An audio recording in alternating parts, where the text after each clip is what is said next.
Kita mo, lulusot talaga. Pasya pa yan, ha? Oh, lulusot talaga. Lulusot talaga, lulusot. Pag naipit niya, sigurado yan. Pero lulusot talaga, lulusot yan, si Ryder.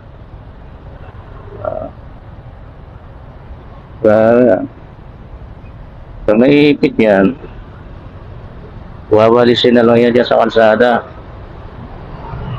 Talagang alam sa mga rules ng road safety. Dapat sa inyo, mag-seminar kayo.